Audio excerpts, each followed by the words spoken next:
আসসালামু আলাইকুম। আসাননগর সেবা ফার্মার্সের পক্ষ থেকে আপনাদের সবাইকে অভিনন্দন। দর্শক, আসাননগর সেবা ফার্মার্স এই মুহূর্তে মাঠ পর্যায়ে কাজ করতেছে, সেটা মূলত আপনাদের এই ভিডিওতে দেখানোর চেষ্টা করি। তো দর্শক মণ্ডলী, আমি মূলত এই মুহূর্তে আসছি একটি বেগুন খেতে, এবং এই বেগুন ক্ষেতের চারাটি কোথা থেকে সংগ্রহ করা এবং এই বেগুন ক্ষেতে কি কি পরিচর্যা চলতেছে এই ভিডিওতে আমি আপনাদের সেটা জানানোর চেষ্টা করি। সম্মানিত দর্শক মণ্ডলী, আমরা এখন যে বেগুন ক্ষেতে অবস্থান করছি এটা মূলত সকল প্রকার রোগ বালাই হচ্ছে মুক্ত। তো এই বেগুন ক্ষেতটি মূলত তৈরি বা চাষ করেছে মামুন ভাই, এবং মামুন ভাই এই বেগুন ক্ষেতে কি কি পরিচর্যা করতেছে এবং কেমন ফলন দিতেছে এগুলা আমরা এই ভিডিওতে সম্পূর্ণ জানার চেষ্টা করব। আশা করি সম্মানিত দর্শক মণ্ডলী, এই মুহূর্তে আমরা যে বেগুন ক্ষেতে অবস্থান করছি এই বেগুন ক্ষেতটি মূলত যে চাষ করছে আমরা এই মুহূর্তে তার সাথে কথা বলবো।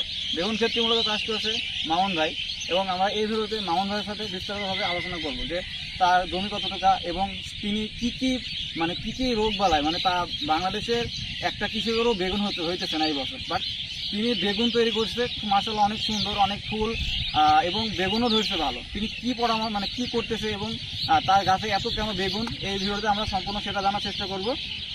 আসসালামু আলাইকুম মামুন ভাই। ওয়ালাইকুম আসসালাম। তো আপনার কি অবস্থা এই মুহূর্তে? আলহামদুলিল্লাহ, আমি অনেক ভালো আছি। এই তো আলহামদুলিল্লাহ ভাই, আমি দেখতেছি আপনি প্রায় 1 বিঘার মতো বেগুন চাষ করছেন। মাশাআল্লাহ, অনেক ভালো ফলন দিচ্ছে আপনার। তো কি করতেছেন আসলে? আসলে ভাইয়া, আমি বেগুন ক্ষেতটি চাষবাদ করেছি নতুন কিছু নিয়ম মেনে। আসলে আমার বেগুন ক্ষেত্রেও অন্যদের মতো অনেক ধরনের রোগ দেখা গেছে। প্রথমত যে সবার যে ক্ষেতে যেমন রোগ দেখা গেছে যে বেগুন গাছ সাদা হয়ে যাচ্ছে, আমারও ঠিক তেমনই হয়েছিল। তো আমি হাল না ছেড়ে চাষটা করছি, একটু আধুনিক পদ্ধতিতে চাষটা করার চেষ্টা করছি, এবং নতুন যে ভালো ভালো যে কীটনাশকগুলো পাওয়া যাচ্ছে, কীটনাশক বা লাইনাশক, সেইগুলো ব্যবহার করার চেষ্টা করছি, যেন আমি ক্ষেতটি একটু অন্য দেশে আলাদাভাবে কিছু তৈরি করতে পারি। মামুন ভাই, এই বছর বেগুন হইতেছে না, কারো বেগুন হইতেছে না, কৃষক বেগুন করলে লস খাইতেছে। আর এক্ষেত্রে আপনার পরামর্শ কি? এই জমিটা কিভাবে প্রস্তুত করতে হবে বেগুনের জন্য? এক্ষেত্রে আমার প্রথম পরামর্শ হলো বেগুনের ক্ষেত্রে শুরু করার আগে জমি যখন চাষ দেবে তখন জমিতে যেন জমিটা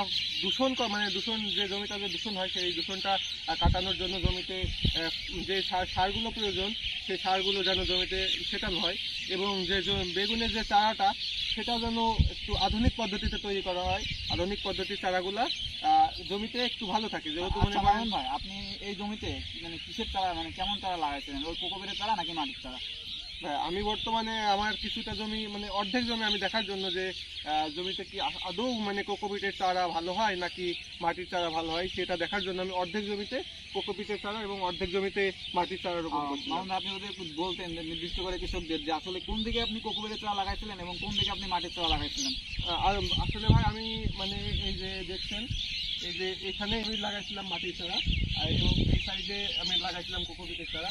তো আমার মাটির চারা যে সাইডে লাগাইছি সেই চারাগুলো নষ্ট হয়েছে বেশি, এবং চারাগুলা মরেও গেছে অনেক চারা। কিন্তু কোকোপিটের চারাগুলো আমার তেমন খুব একটা নষ্ট হয় নাই, এবং চারাগুলো আমার সবগুলাই বেঁচে আছে। কম বেশি যাই হোক, কোকোপিটের চারা আমার অনেক ভালো হয়েছে। এই মুহূর্তে আমরা মামুন ভাইয়ের খেতে আছি। মামুন ভাইয়ের বেগুন গাছগুলো আপনারা দেখতেছেন যে কিছু রোগ লেগেছে, কিন্তু মাশাআল্লাহ বেগুন অনেক ধরছে।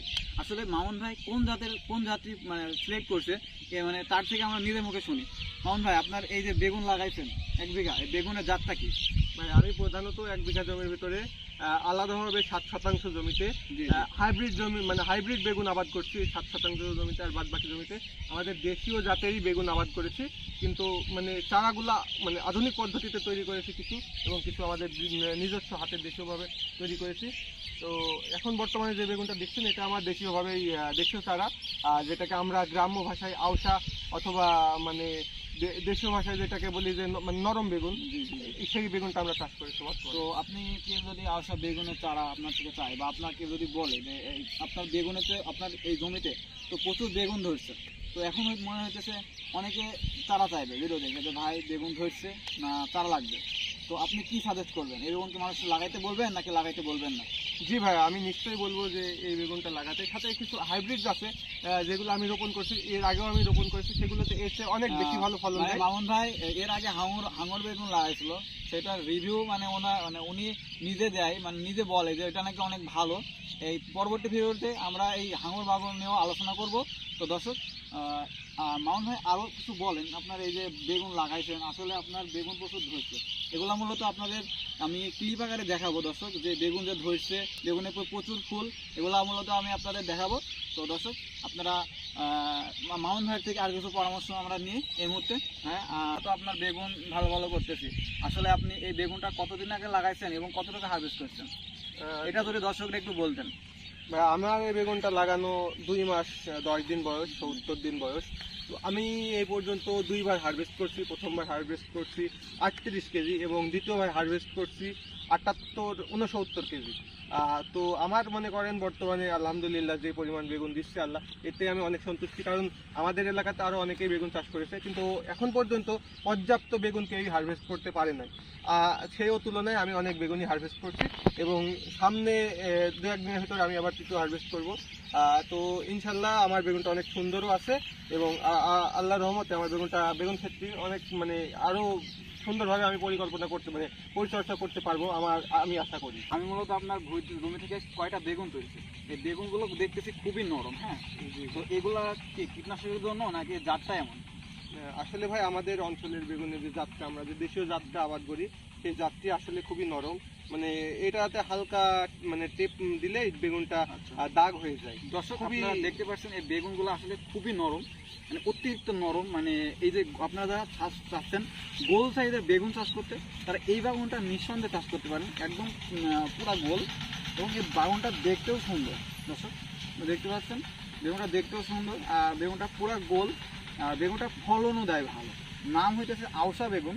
তো দর্শক, আপনারা যারা বেগুন চাষ করতে চাচ্ছেন, এই বছর মূলত বেগুন চাষে লস হইতেছে, মানে বাস্তব কথা। তবে মামুন ভাই ও আধুনিকভাবে চাষ করছে তিনি সফলতা পাইতেছে। তো আপনারা যারা বেগুন চাষ করতে চাচ্ছেন, তারা অবশ্যই আমাদের থেকে আপনারা পরামর্শ নিতে পারবেন কী করলে ভালো হবে। তো দর্শক, আজকের ভিডিও এই পর্যন্তই। সবাই ভালো থাকবেন, সুস্থ থাকবেন, দেখা হবে নতুন কোনো ভিডিওতে।